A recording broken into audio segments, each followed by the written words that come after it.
Bonjour à tous, Jean Robin, journaliste, éditeur et soldat du Christ. Donc, Sterongate, suite, et peut-être pas fin. Donc après les deux vidéos qui démontraient en 11 preuves qu'aldostérone est un ennemi de la France et des Français, je vais donc continuer mon travail d'investigation, puisque d'une part, aldostérone n'est pas encore tombé de son piédestal, il figure toujours en bonne place dans le cœur de certains patriotes français, anti-islam, et donc je continuerai mon travail tant que sa réputation vis-à-vis de nous, patriotes français anti-islam, ne sera pas complètement détruite. Et d'autre part, je continue à recevoir des preuves supplémentaires de ces trahisons multiples et variées. Donc j'ai décidé de faire cette nouvelle vidéo que j'avais annoncée dans la vidéo précédente, où je expliquais que si les patriotes français anti-islam, dans leur ensemble, n'excluaient pas aldostérone de leur cercle, et je pense notamment à Renaud Camus, de son Conseil national de la résistance européenne, je pense à beaucoup d'autres. J'ai pas eu de réponse de Bruno Gollnisch, notamment, qui figure en bonne position avec aldostérone sur une photo, etc. etc.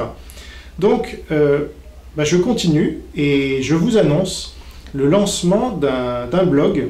Donc j'ai monté, comme je vous l'avais annoncé aussi, j'ai monté une petite équipe avec des volontaires qui rejoignent donc cette armée numérique. Alors vous avez des gens qui veulent rester évidemment anonymes, qui veulent juste apporter leur pierre à l'édifice, et c'est très bien. Ils m'envoient donc des vidéos de Stérone avec le minutage où on voit que effectivement, ça fait partie des 11 preuves supplémentaires. Donc j'ai déjà diffusé 11 preuves, là je vais vous montrer 11 preuves supplémentaires aujourd'hui dans cette vidéo. Et donc il y a des gens qui veulent rester anonymes en faisant le travail, aucun problème, dès lors que vous m'apportez les preuves de ce que vous racontez, je le reprends dans une des prochaines vidéos. Et alors, il y a des gens qui sont prêts à travailler ouvertement, comme moi, et donc je citerai Yassine Chiban, qui est l'ancien webmaster d'aldostérone et qui commence à m'envoyer des vidéos en arabe qu'il traduit et qu'il sous-titre. Donc vous allez en voir deux dans cette série, où on peut constater ce que fait aldostérone dans sa chaîne arabe Mad Max. Voilà, c'est toujours intéressant que les Français connaissent ce double discours-là, cette double personnalité. Et puis, je citerai aussi Marc Bredan, qui est un de mes auteurs. Il est l'auteur de La face voilée du rap. Et donc, il participe à cet effort, à cette campagne numérique. Voilà. Dans cette guerre de l'information, il y a des campagnes, et Stérone est notre cible. Voilà. Donc, nous allons le faire tomber, et nous ne reculerons devant rien. Voilà. Évidemment, en respectant la loi, naturellement. Mais on n'a pas besoin vous verrez, on n'a pas besoin de faire appel à la violence ou d'enfreindre la loi pour arriver à nos fins. Tout est public, il a publié suffisamment d'informations compromettantes pour tomber. Alors évidemment, ceux qui voudront continuer à le soutenir malgré ces 22 preuves maintenant que nous aurons apportées, et certainement d'autres à l'avenir, ceux-là, nous les considérons comme nos ennemis, très clairement. Parce qu'on peut pas, nul ne peut servir de maître, nous dit Jésus, Dieu et Mammon. Donc au bout d'un moment, il faut choisir. Alors, on m'a dit, je vais faire un petit préambule avant de passer aux 11 preuves, et puis après, vous allez voir les faits.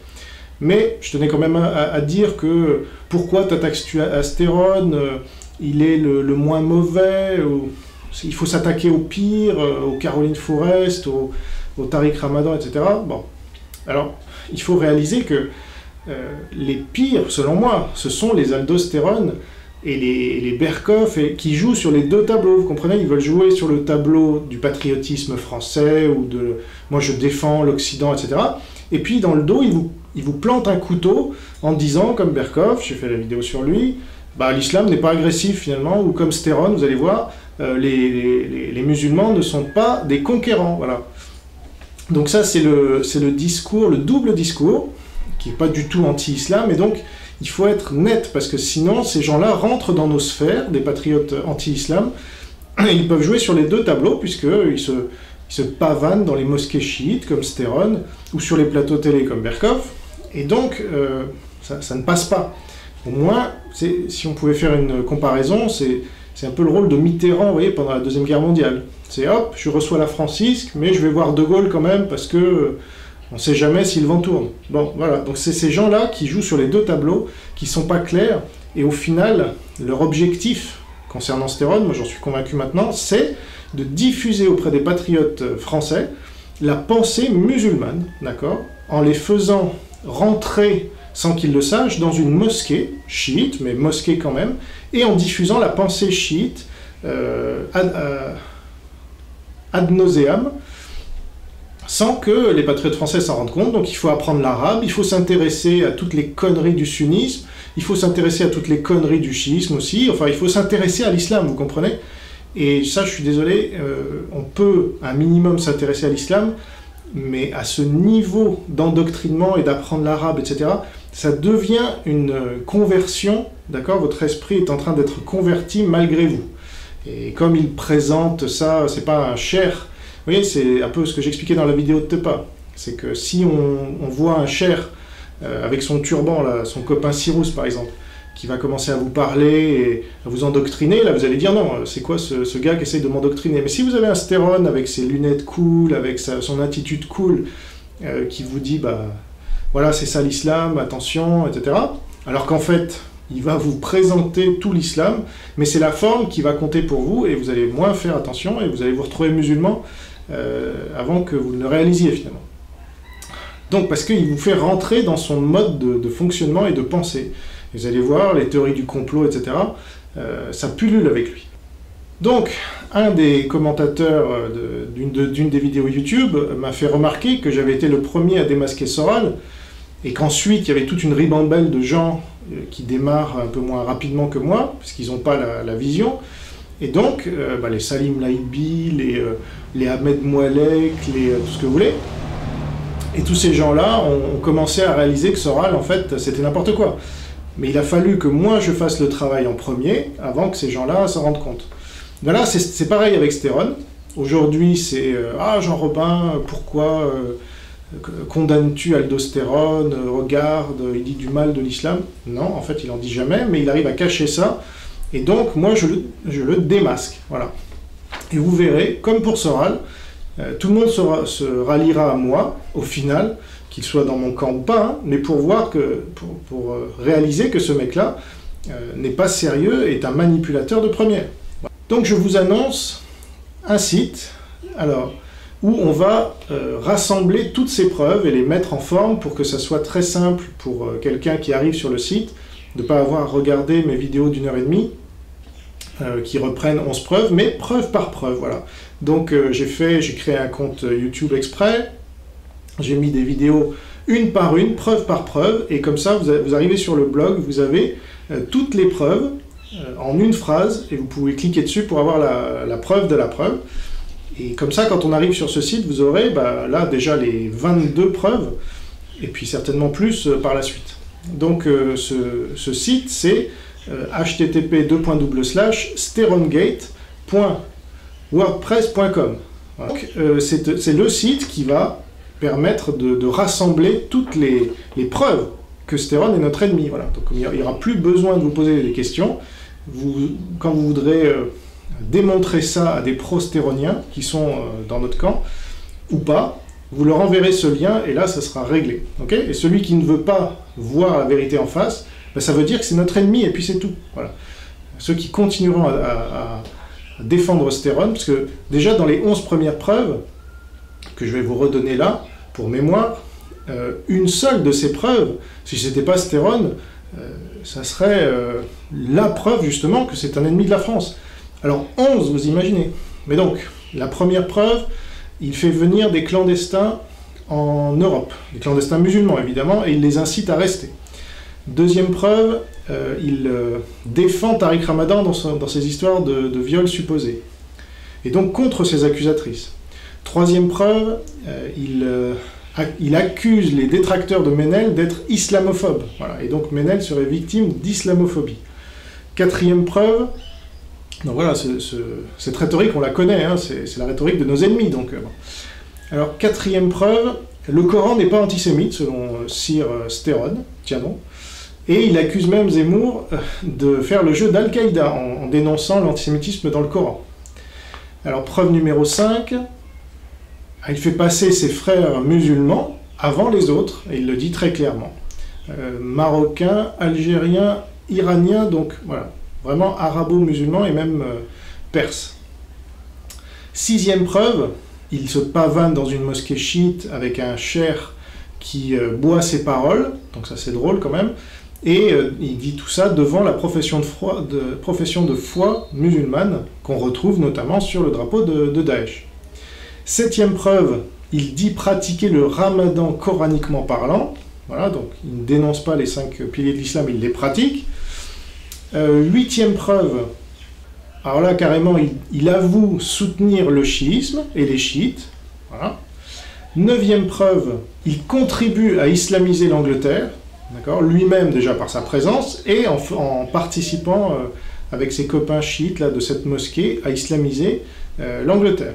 Et dixième preuve, il n'a jamais critiqué l'islam, le Coran, Mahomet ou les 5 piliers de l'islam.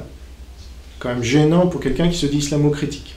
Onzième preuve, donc, pour moi évidemment la pire, c'est quand il appelle les Algériens, à un maximum d'Algériens sur sa page arabe, Mad Max Doran officiel, quand il appelle un maximum d'Algériens à aller demander à la France de l'argent pour la guerre d'Algérie, parce que le gouvernement collabo français a décidé de permettre aux Algériens de le faire. Voilà. Donc, à ce sujet d'ailleurs, il a répondu au tweet. En fait, c'était un tweet du 8 février 2018, donc le même jour où il a publié cette information sur sa page arabe, qui n'était pas du tout ironique, contrairement à ce qu'ont voulu faire croire ces turiféraires, ces défenseurs, ces sectateurs. Eh bien, il a dit la même chose en fait, mais dans un tweet, dans la réponse à un tweet, dans quelque chose d'assez caché, mais qu'on peut retrouver. Enfin, moi, il m'a bloqué maintenant, donc, mais vous pourrez retrouver. Alors, je vous lis justement son tweet, où un gars qui s'appelle en Twitter parle de cette annonce du Conseil constitutionnel. Hein. Et alors, voilà ce qu'il répond. « Moi, ce genre de news, ça réveille le côté sadique en moi. Ça me donne envie de jouer le pourrissement. Je vais le faire savoir en Algérie. Je vais leur ramener 1 million de personnes à dédommager. » Et après, il va invoquer lui-même l'ironie pour faire croire que, ben non, il disait juste ça pour blaguer. Sauf qu'il l'a fait, et on en a la preuve avec, vous regarderez la vidéo précédente, je ne sais plus comment elle s'appelle, la preuve que c'est Sterongate, la preuve ultime que Aldostérone est un ennemi de la France et des Français. Voilà. Donc cette excuse de l'ironie, on voit bien que c'est le dernier espoir de Stérone et de ses copains, mais ça marche pas, et il ne faut pas nous la faire, on n'est pas aussi débile que ça, merci Aldo. Alors voilà, maintenant nous en venons aux 11 nouvelles preuves, avec 2 preuves en plus, mais c'est pas vraiment des preuves, donc ce sera plutôt du bonus, sur la théorie du complot, donc je classe pas ça parmi les ennemis de la France, mais c'est juste pour vous montrer un peu le sérieux du personnage. Alors, première preuve, elle nous vient, comme la deuxième d'ailleurs, de Yassine Chiban, donc son ex-modérateur de son compte Facebook Mad Max Doran officiel, donc son compte arabe, voilà, puisque Yassine est lui-même donc en Algérie, c'est un Algérien, et ça s'est mal passé entre eux, donc maintenant il dénonce Stérone comme étant quelqu'un qui veut diviser l'Algérie, voilà, entre le sunnisme et le chiisme, il veut faire rentrer le chiisme en Algérie, ou en tout cas s'il est déjà un peu rentré, le renforcer, et diviser les Algériens pour éventuellement qu'il y ait une nouvelle guerre civile, ou je sais pas quoi. Ça... Alors, ils n'ont pas eu besoin du sunnisme et du chiisme plutôt pour faire la guerre civile, ça c'est sûr, mais là, on sait que les pays où le chiisme rentre, alors que c'est majoritairement sunnite, ça finit en guerre civile. Donc Yassine, en Algérien patriote, même si lui-même ne se dit pas patriote, il veut éviter ça. Alors il m'envoie des vidéos en arabe qu'il sous-titre de Stérone, donc sur son compte Mad Max. Alors la première, c'est assez drôle, mais ça rejoint, vous savez, l'histoire des clandestins qu'il fait rentrer. Alors on se demande, mais comment ça se fait, Stérone, avec un discours pareil, comment il a pu... Donc déjà, je rappelle que c'était dans une vidéo en arabe qu'il aidait les clandestins musulmans. Hein, donc il l'avait jamais dit aux Français en français, évidemment. Donc c'est parce qu'il y a quelqu'un qui a trouvé cette vidéo, qui l'a extraite, qui l'a sous-titrée, et qui me l'a envoyée, qu'on a pu détecter ça. Et maintenant, on apprend, grâce à Yassine Chibane, qu'en fait, il est rentré en Suisse clandestinement, le monsieur, parce qu'il avait un visa, j'imagine d'un mois, ça c'est pas dit dans la vidéo, mais il avait un visa très temporaire, touriste, et voilà ce qu'il raconte. مين تبقاو تزقوا للخارج كيما هكا حسبين الخارج غادي يجوا يسمعوا الزقا تاعكم حسبين غادي يجوا باش يعاونوكم زعما فريمون تامنوا بلي غادي يعاونوكم ولا غير جو سي با كي نعطيكم مثال تاع هنايا نعطيكم مثال كوميم انا نهار اللي جيت لوروب سيتي يا لونطون سيتي انا في 92 انا في التسعينات بدايه تاع التسعينات 92 ها صافي راني رايح ل 19 رباني 19 تاع انا قلت لكم وصلت كيما هكا وين توصل وصلت ماشي وصلت لفرنسا ولا سان دوني ولا وكان كنت بلي ما رحتش من الجزائر وصلت لا سويس ولا سويس من كانت لا سويس ذاك الوقت ماشي تاع لا سويس تاع دروك راحوا يقودوا هذوك ثاني راحت حياتهم زبالح ايوا قلت لكم تنخلع من توصل لا سويس على تنخلع كي تنخلع شي باسكو يخلعوك باسكو ديجا انت راك ديجا درحت فيزا راك تجي تبان لك راك ربها راك ديجا فوق كاع العالم كاع العربي ما تشوفش فيه. Alors 13e preuve, nouvelle vidéo de Yassine Chibane, faite par Yassine Chibane, sous-titrée par Yassine Chibane. Alors là, vous allez voir, c'est hallucinant. Vous avez Stéron, toujours dans sa voiture, qui carrément, là, on se rend bien compte qu'on est dans une mosquée chiite, puisque carrément, il va passer la prière des chiites, et il va la commenter, positivement, évidemment. Alors, je vous passe l'extrême, et je vais accélérer pour une partie de la prière, parce qu'il laisse les 4 minutes... écoutez bien pour que les esprits, vous voyez, il fait du prosélytisme chiite, hein, donc ceux qui me disent mais non, il est juste athée, mais etc., ou il croit en un dieu, il a dit qu'il croyait en Dieu, donc voilà, je vous passe l'extrait. هذه عاشوراء شو صرا فيها هي اللي الخلفاء لعندك ذبحوا الولد تاع الرسول الحسين ذبح في نهار عاشوراء وداروا راسه في شكاره وداوه الخليفه هو ناض جا يوقف ضد الظلم وجا يوقف ضد الدين تاع جده اللي ولا دين تاع حكماء وزعماء وسلاطين وامراء واولياء وكل شيء ناض بغى يصلح شتا صرا ذبحوه داروا راسه في شكاره. هذا الدعاء اسمه زياره عاشوراء يقراوه في هذا النهار في المساجد تاع الشيعة والشيعة عندهم نفس الإله كيما السنة نفس الرسول كيما السنة نفس القرآن كيما السنة بصح تصيب إرهابيين يروحوا يدخلوا جامعة تاعهم يقتلوهم عليه لخاطرش ما يبغوهمش يهضروا في الخلفاء لخاطرش ربي ما كان ما راح لهم فيه تأمن بربي ما كان ما راح لهم تأمن بالنبوة ما كان ما راح لهم تأمن بالقرآن الحاجة اللي راحت لهم تأمن وتصدق بالخلفاء كي تصدق بالخلفاء هي صحيح يولوا يبغوك فاهمين. ندير لكم 2 دقائق ولا من الاولين تاع هذا ونهضر لكم بالخف على واحد الحاجه ولا 2. اللهم صل على محمد وآل محمد بسم الله الرحمن الرحيم السلام عليك يا أبا عبد الله حسين وابن عبد الله السلام عليك يا ابن رسول الله السلام عليك يا ابن المؤمنين وسيد المسلمين السلام عليك يا ابن سيدي السلام عليك يا الله وبناتي وفاء المدور السلام عليك وعلى الله التي على كتابك عليكم به جميعا السلام الله فلنا يبني ورب الليل ونهار ابناء بعضنا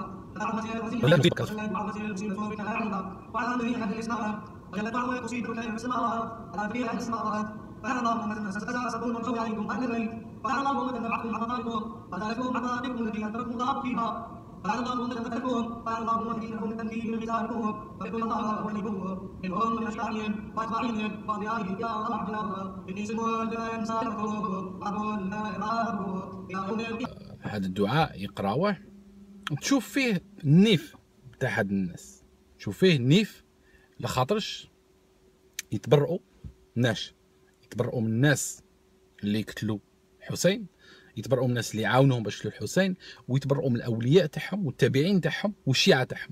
راكم فاهمين؟ يتبرؤوا منهم.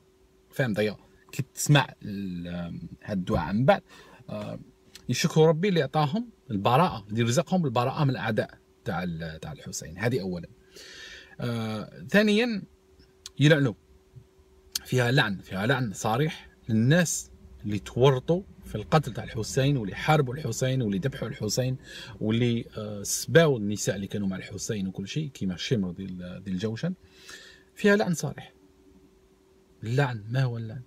اللعن هو تدعي تطلب ربي. طاش ما تقولش انا نلعن، ما تنجمش انت تلعن، ما تنجمش تقول انا نلعن فلان، انا العن فلان، ما عندهاش معنى هذه انا العن فلان. لعن الله فلان، راك فاهم؟ تطلب من ربي يلعن فلان، وهي شتي اللعن؟ هو العكس تاع الرحمه. تطلب من ربي، وهذا عنده حكم شرعي ما في القران مذكور يلعنهم الله ويلعنهم اللاعنون. Donc, au passage, Ashura, c'est ça. Hein, vous voyez les photos là que je vous mets, ce sont des dingues, ce sont des gens qui se mutilent en l'honneur de leur Hussein, là, je sais pas quoi. C'est ça. Donc là, on voit même le cher Cyrus se mutiler la tête, voilà, comme les chiites à cette fête. Donc ça, vous allez me dire, ce sont des gens équilibrés? Non. Alors, 14e preuve, qui a un rapport avec la 10e, puisque vous vous rappelez, dans la 10e preuve, je disais qu'il n'avait jamais critiqué le Coran. Et en effet, là, on va voir avec ces 14e preuves que lui, il défend le Coran. Et donc là, vous avez une nouvelle preuve. Alors, c'est dans la vidéo UNPS, voyoucratie raciste et non halal. Voilà, à la 5e minute, si vous voulez voir. Donc voilà l'extrait où il défend le Coran.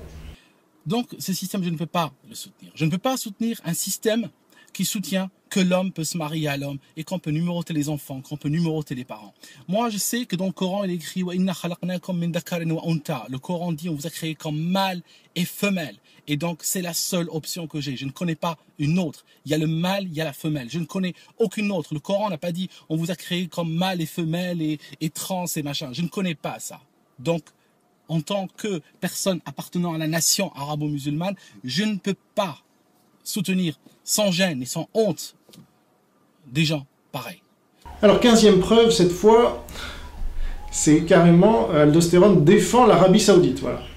Et c'est pas la seule fois où il l'a fait, mais là, carrément dans cette vidéo donc, que vous retrouvez facilement en tapant saoudophobie, parce qu'il est à mon avis le seul à avoir créé ce terme, voilà, il utilise islamophobie, mais il utilise aussi saoudophobie. Et au début de sa vidéo, il dit « On va m'attaquer en disant que je suis un agent de l'Arabie Saoudite, mais ce n'est pas vrai. » Ben voyons. Donc là, je vous passe l'extrait. Il défend clairement l'Arabie Saoudite. Faut quand même le faire. Sauf que lorsqu'il s'agit de stigmatiser ou d'être raciste envers les Saoudiens, ça semble être quelque chose de complètement normal. D'accord ? C'est quelque chose qui semble être entré dans la normalité. Donc voilà, ce qui fait que j'ai commencé à réfléchir en me disant, est-ce bien le wahhabisme, est-ce bien l'islam d'Arabie Saoudite? Qui est le problème? Est-ce que ce n'est pas autre chose qui est le problème aujourd'hui? Moi je veux bien croire Stérone qui n'est pas un agent saoudien, puisque c'est un agent chiite. Alors à moins qu'il cumule et qu'il ait une triple identité à ce moment-là, ce qui ne m'étonnerait pas. Mais je rappelle justement que les chiites vont faire le hajj à la Mecque aussi, comme les sunnites, il n'y a aucune différence. Ils croient dans le même prophète, Mahomet, ils croient dans le même Coran, ils font la prière vers la Mecque aussi, ils font les mêmes 5 piliers. Donc, c'est normal, quelque part, qu'ils défendent l'Arabie Saoudite. Alors, nouvelle vidéo où il va défendre son prophète, hein, et non pas le critiquer. Donc c'est dans une vidéo qui s'intitule « Mohamed n'a pas marié Aïcha quand elle avait 6 ans ». Voilà. Si ça vous intéresse, de regarder la vidéo en entier. Et donc, il défend son prophète comme n'ayant pas couché avec une enfant, et donc n'étant pas pédophile. Alors, je vous passe l'extrait. Cette histoire, elle vient de quelqu'un dont j'ai noté le nom. Elle vient d'un certain Hicham ibn Urwa. Alors, ce Hicham ibn Urwa, parce que cette histoire de Aïcha qui avait 6 ans, elle a été citée que par une seule personne en fait. Ah, donc ça, on a entendu la chanson 1000 fois de la part des musulmans qui ne voulaient pas reconnaître que leur prophète, qui était un modèle, selon la sourate 33, verset 21, modèle pour tous les musulmans, hein, était pédophile et donc pouvait inciter à la pédophilie. Alors preuve 17, elle est directement liée à la preuve 16, puisque c'est une analyse de la vidéo de la preuve 16, où Aldostérone défend son prophète Mahomet en disant qu'il n'est pas pédophile, n'est-ce pas, et qu'il n'a pas couché avec une enfant. Eh bien, là, c'est un sunnite. Alors, j'ai noté son nom, Basile Blandine. Alors, c'est un pseudo, évidemment. Alors, c'est un sunnite qui le met en PLS. D'ailleurs, il démontre, source à l'appui, que si Aïcha avait bien 9 ans quand il l'a consommé. Bonjour, une petite vidéo sur un des arguments de ceux qui nient l'âge d'Aïcha. Comme vous savez, Aïcha a été mariée à 6 ans et le mariage a été consommé à 9 ans. Et ils ont développé de nombreuses ruses pour contester l'âge d'Aïcha. Et je ne vais pas répondre à toutes leurs ruses, je vais juste répondre à une qui revient le plus souvent. C'est la ruse sur la perte de la mémoire d'un des rapporteurs de ce hadith. Donc ce hadith est rapporté par Hisham ibn Urwa, qui rapporte de son père, donc de Urwa, qui rapporte de Aïcha. Et ils disent, ça passe toujours par Hisham. Et d'après certains, vers la fin de sa vie, lorsqu'il est allé en Irak, Hisham aurait perdu la mémoire. Et donc, ce hadith sur les 9 ans de Aïcha n'est pas fiable, parce qu'il est rapporté que par Hisham. Or, Hisham aurait perdu la mémoire. Cette histoire, elle vient de quelqu'un dont j'ai noté le nom. Elle vient d'un certain Hisham ibn Urwa. Alors, ce Hisham ibn Urwa, parce que cette histoire de Aïcha qui avait 6 ans, elle a été citée que par une seule personne en fait. Donc c'est un témoignage d'une seule et unique personne. Très important. Ce témoignage d'une seule et unique personne... Donc voilà, ils disent, ça ne vient que d'une personne. Ça passe toujours par Hisham. Et donc si Hisham s'est trompé, ça veut dire que Aïcha n'a peut-être pas 9 ans. Parce qu'il n'y a que Hisham qui rapporte cette histoire. Donc il se peut que Hisham se soit trompé. Et donc dans la suite, il explique ce que j'ai dit, qu'il a perdu la mémoire, etc. Là, c'est Adnan Ibrahim qui raconte la même chose.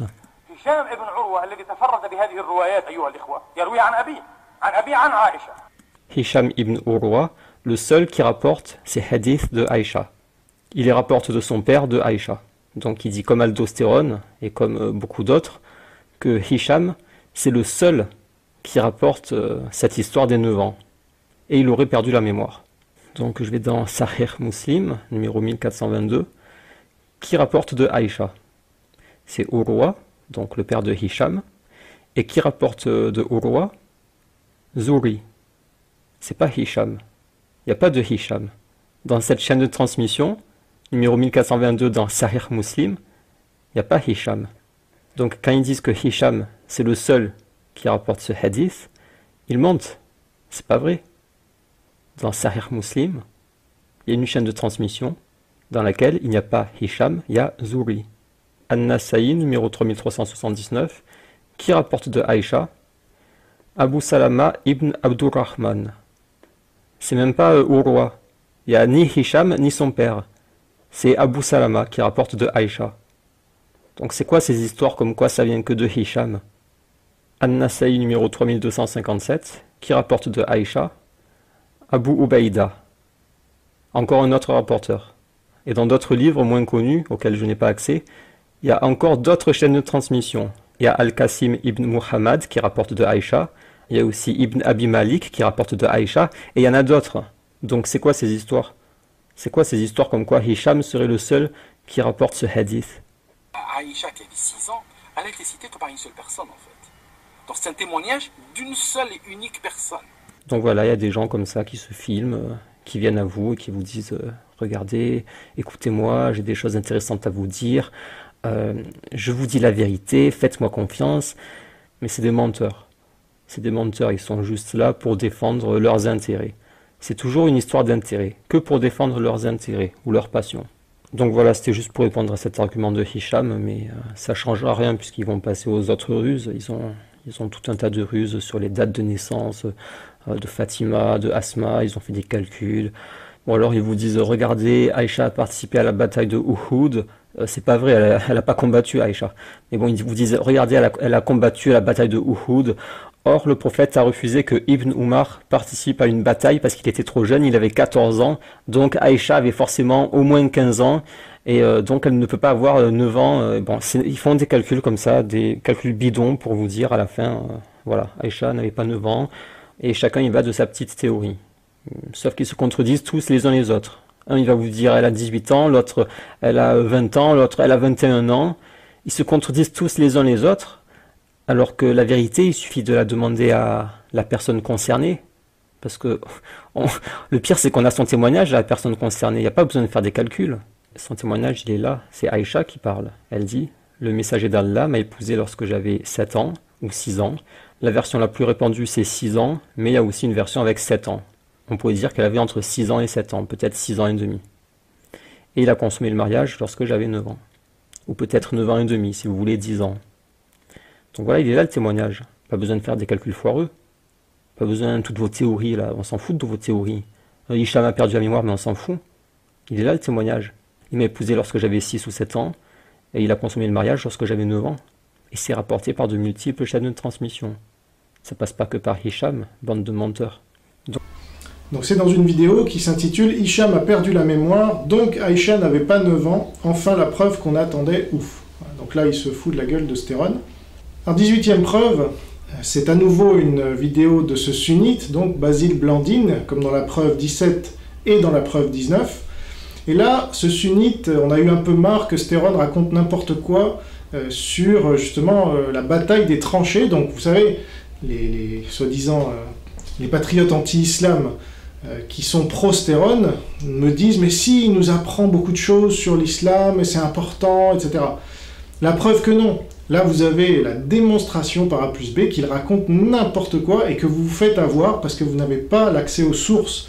Et là, ce sunnite-là, moi je suis pas sunnite et je suis anti-sunnite, mais si vous voulez connaître l'islam, le vrai islam, en l'occurrence sunnite, celui dont parle Stéron, il faut plutôt vous appuyer sur des gens sérieux que sur Stéron. On a des islamologues très sérieux en France, Anne-Marie Delcambre et d'autres.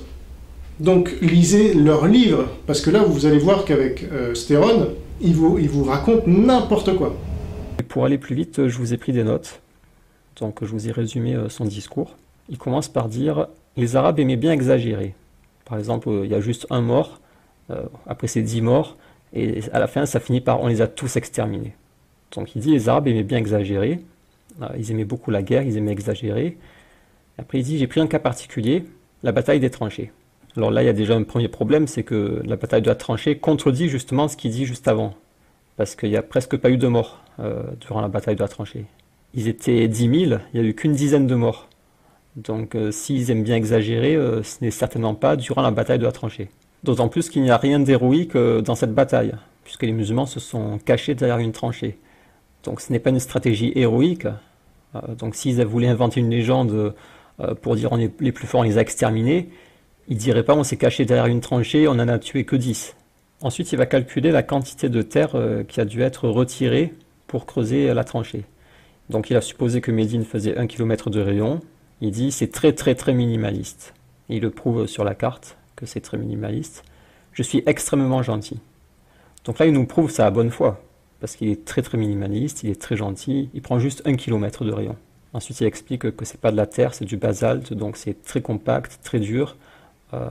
Donc là il s'improvise géologue, on dirait qu'il est allé sur le terrain, il a étudié la composition de la terre. Ensuite il démarre les calculs, il répète qu'il a été gentil. J'ai été gentil, j'ai mis 1,5 tonnes par mètre cube.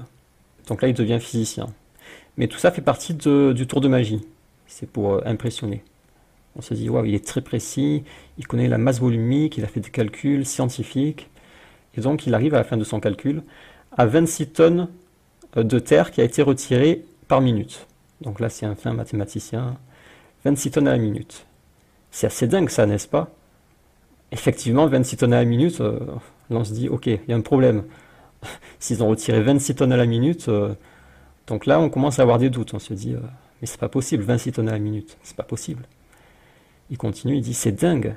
Normalement, ils auraient dû nous laisser des traces absolument extraordinaires. Donc là, il devient archéologue. Il dit, il devrait y avoir des traces archéologiques de cette incroyable tranchée. Le truc, c'est que quand on regarde par satellite, Il n'y a aucune trace de cette tranchée. Et il nous montre sur la photo Google Maps qu'il n'y a pas de trace de la tranchée. Donc là, on est obligé de se rendre à l'évidence. Il apporte même des preuves. Il n'y a pas de trace. Donc il n'y a pas eu de tranchée. 26 tonnes à la minute. C'est pas possible. Ensuite, il dit, je prends les récits des musulmans. Donc là, il prouve encore son honnêteté, sa bonne foi. Il dit, je prends les récits de mes ennemis, de l'adversaire. Ça montre qu'il est de bonne foi. Il est très très minimaliste, extrêmement gentil. Il prend les récits de ses adversaires.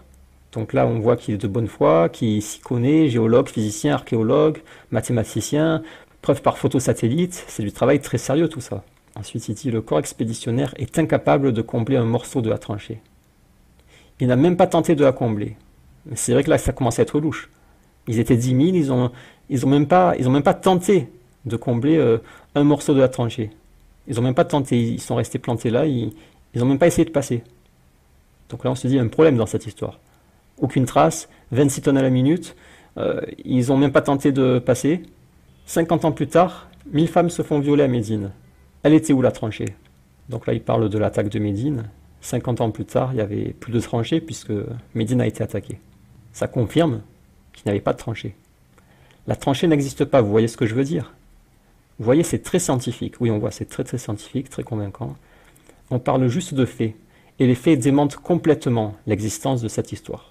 Donc c'est une démonstration très sérieuse et très honnête, puisque il est scientifique, archéologue, preuve par photo satellite, mathématicien, physicien, géologue, et il prouve sa bonne foi en étant extrêmement gentil, en utilisant les récits des musulmans, et en étant très très minimaliste. Donc en bilan, je vous ai récapitulé ces 4 arguments. Sans calcul, 26 tonnes par minute, c'est impossible. Le corps expéditionnaire n'a même pas essayé de franchir ou de combler la tranchée. C'est vrai que c'est très curieux. Pourquoi ils n'ont même pas essayé? C'est pas normal. 50 ans plus tard, Médine a été attaquée, 1000 femmes violées. C'est vrai que s'il y avait une tranchée, on ne voit pas comment Médine aurait pu être attaquée si facilement. Et aucune trace sur Google Maps. Donc voilà ces 4 arguments. Il était où le tranché? Pourquoi les attaquants omeyyades ne sont pas tombés sur les tranchées? D'accord? Les tranchées n'existent pas. Vous voyez ce que je veux dire? Oui. Voilà sa conclusion, les tranchées n'existent pas.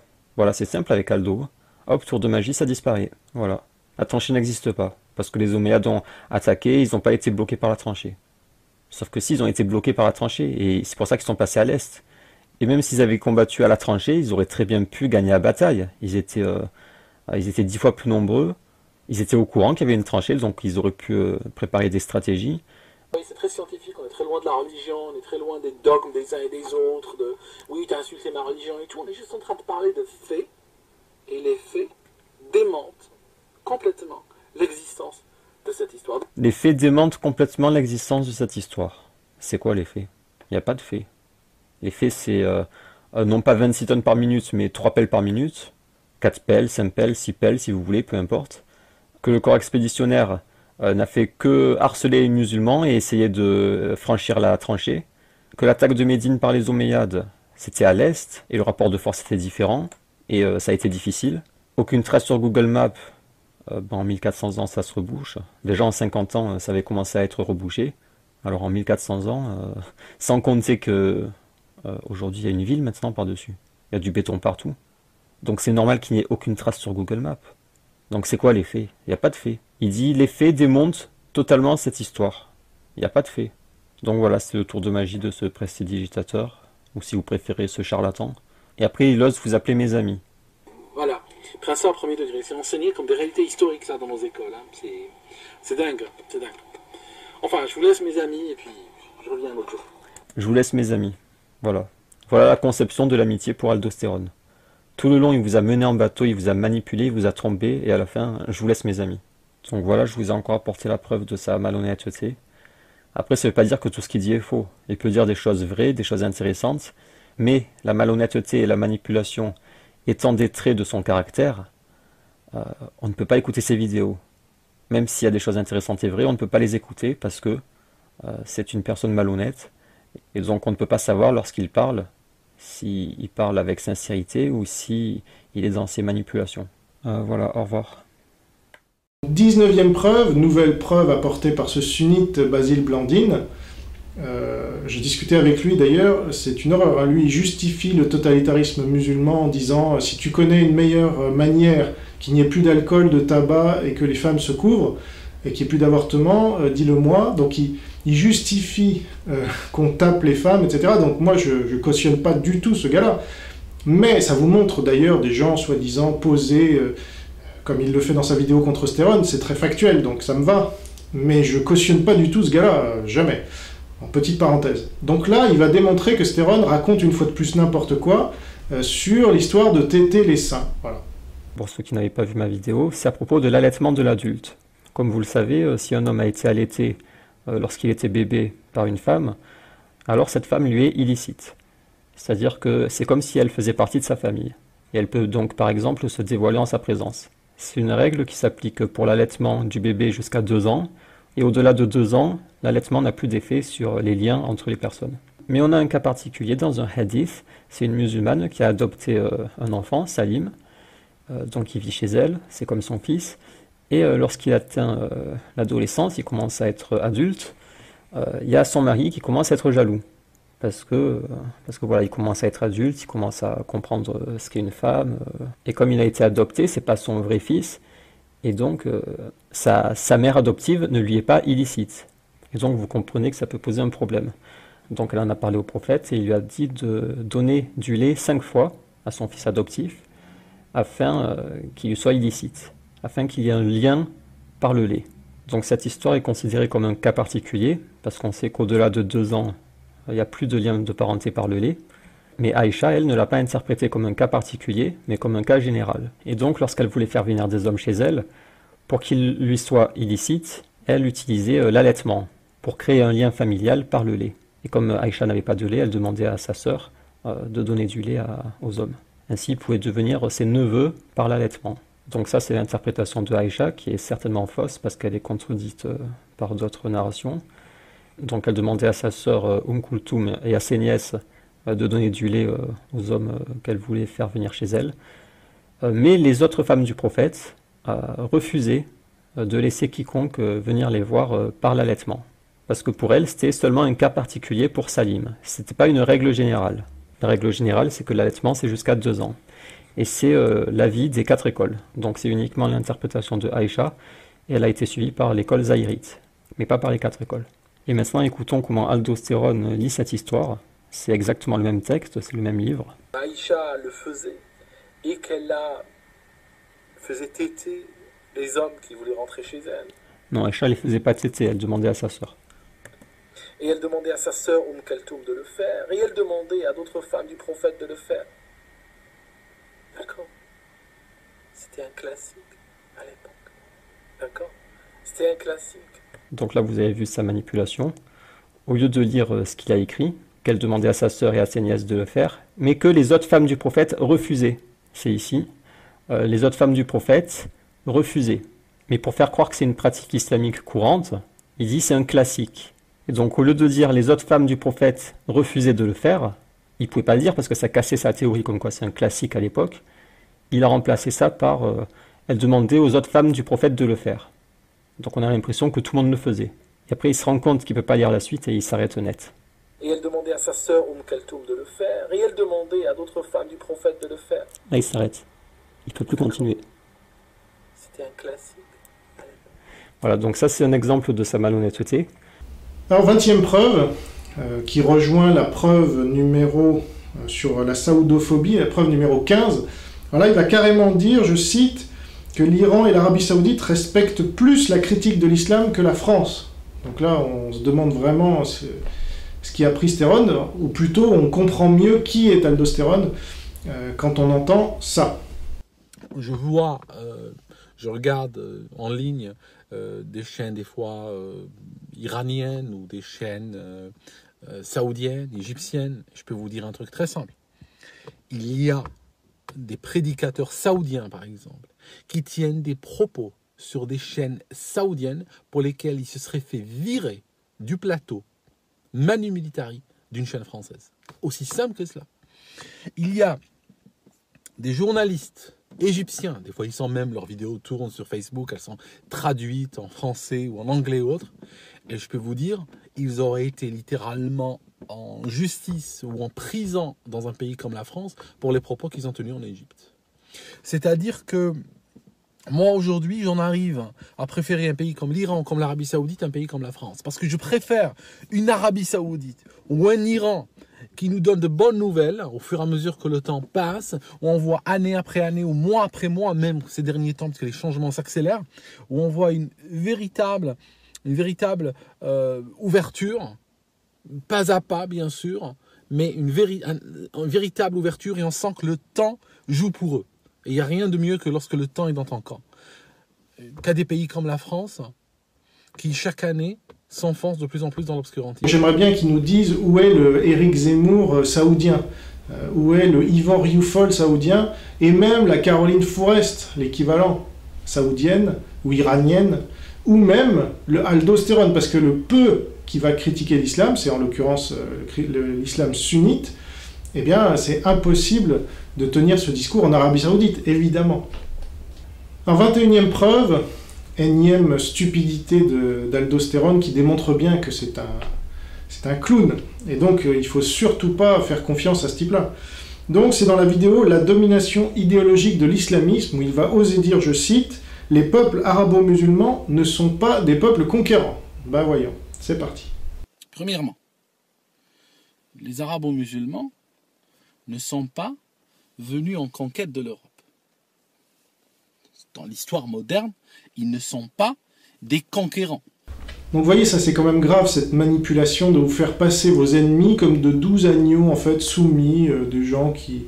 et que ça serait de notre faute uniquement si on se fait conquérir. Non, ça fait 1400 ans que l'islam conquiert, et le statut de dhimmi, il l'impose, et si vous élevez la voix en tant que dhimmi, il massacre tous les autres dhimmis. Donc là, ils commettent l'amalgame d'ailleurs. Donc ça, c'est une attitude de conquérant justement, et c'est tout le contraire de ce que dit Stéron, mais vous voyez, il veut faire passer le loup pour un agneau pour vous dire finalement, non, non, ce sont des gens soumis. Alors, 22e et dernière preuve de cette vidéo, c'est là carrément une... on se plaint que l'histoire en France soit de plus en plus mal enseignée, et bien là, Stéron va carrément nier tout un pan de notre histoire nationale et de notre fierté nationale en faisant croire qu'il n'y a eu aucun Français lors du débarquement en Normandie le 6 juin 1944. Je vous passe l'extrait. Il a fallu que les Américains se dérangent, il a fallu que les Anglais se dérangent pour venir quand même vous aider, d'accord ? Il n'y avait pas de... Même ce que vous appelez les forces françaises libres n'étaient même pas là au niveau du débarquement. Le jour du débarquement, De Gaulle, il a appris à la radio, à la BBC, comme tout le monde. D'accord ? Je veux dire, il a fallu que des Canadiens, des Australiens, des Américains viennent vous sortir de là. Et honnêtement, aujourd'hui, je suis en 2018, et je sais exactement comment ça s'est passé en 1939. Honnêtement, parce que quand j'étais gamin, j'étais passionné par l'histoire de la Deuxième Guerre mondiale. Alors c'est issu d'une vidéo intitulée « Commentaire News, Syrie, Marine Le Pen est mise en examen », donc assez récente, 2018. Et évidemment, quand on se renseigne un petit peu, on découvre l'existence des commandos Kieffer. Alors je lis la description sur Wikipédia. L'expression commando Kieffer désigne a posteriori les hommes du 1er bataillon de fusiliers marins commando, 1er BFMC, créé au printemps 42 en Grande-Bretagne par la France libre et commandé par le capitaine de corvette Philippe Kieffer. Ils étaient intégrés à la Special Service Brigade britannique au sein du commando interallié numéro 10, détachés au sein du commando britannique numéro 4, avant le D-Day, donc le 6 juin, 1771 d'entre eux, donc c'est pas deux gars dans un coin, 1771 Français, se sont illustrés en participant au débarquement de Normandie. Seul représentant de la France, c'est vrai, a débarqué sur les plages, puis dans les combats qui ont suivi en Normandie, c'est-à-dire ceux qui ont survécu ont continué. Le 1er bataillon de fusiliers marins commando était fort de 2 troupes de combat, 1 et 8, et d'une demi-troupe d'appui 4 guns. Voilà, donc Stéron vous dit n'importe quoi, il vous réécrit l'histoire de France, et il vous enlève votre fierté de patriote français, puisque nous avons de glorieux aïeux qui ont participé au débarquement de Normandie. Lui, il vous dit non, vous êtes vraiment des nuls, hein, vous n'avez même pas participé au débarquement, et De Gaulle a été informé à la BBC comme tout le monde. Ça, c'est vraiment une attitude, je trouve, impardonnable. Donc là, pour conclure, je vais vous donner 2 qui sont pas des preuves, mais ce sont 2 vidéos bonus qu'on m'a envoyées, et je me suis dit, bon, je ne vais pas les intégrer dans le site Sterongate, parce que ce ne sont pas des preuves que c'est un traître à la patrie, ou que c'est un ennemi de la France, mais ça démontre que c'est un clown, et donc je vais vous les donner là. Donc la première, il doute de l'existence de Jeanne d'Arc, donc c'est un peu comme la preuve précédente, mais là, bon, comment douter de l'existence de Jeanne d'Arc? Franchement, c'est débile. Vous avez toutes les preuves du procès de Jeanne d'Arc, notamment. Et donc, voilà ce qu'il dit. Parce qu'à chaque fois, viennent des forces qui falsifient l'histoire et après nous laissent avec un héritage qui est complètement faussé. Voilà le problème que nous avons. Alors,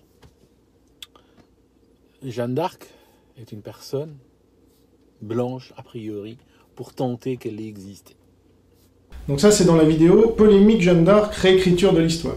Et puis alors, dernière vidéo bonus, cette fois, c'est un théoricien du complot classique, comme on en trouve tant chez les musulmans, et Salim Laibi et compagnie. Donc là, carrément, il doute que la NASA a été sur la Lune.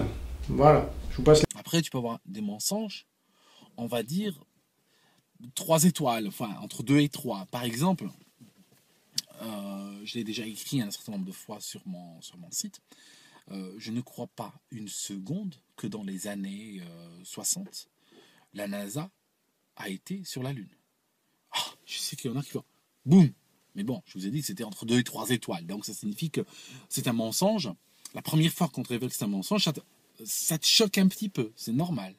Mais il faut savoir que je ne suis pas un malade mental dans sa voiture en train de parler, que avant d'avoir dit publiquement que la NASA n'a jamais été sur la Lune,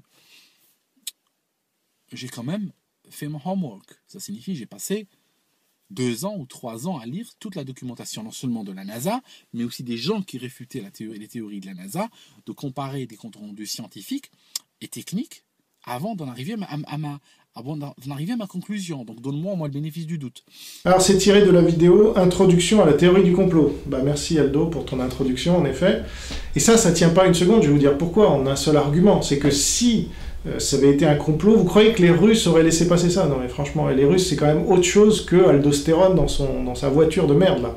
Donc qu'est-ce qu'il nous raconte le gars? Si les Américains avaient voulu inventer ça, les Russes auraient été les premiers à identifier sur les images que c'était du fake, et ils l'auraient dit, et c'était terminé des États-Unis. Vous croyez qu'une puissance mondiale peut prendre de tels risques?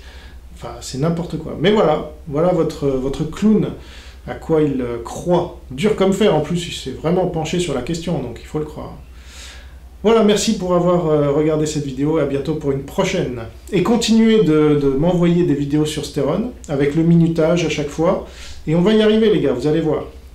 Allez sur ce site, faites-le connaître, donc sterongate.wordpress.com, balancez-le sur tous les sites pro-Steron, dans tous les commentaires où on parle de lui, sur sa chaîne, à Renaud Camus, sur F de Souche, partout où les gens l'ont soutenu.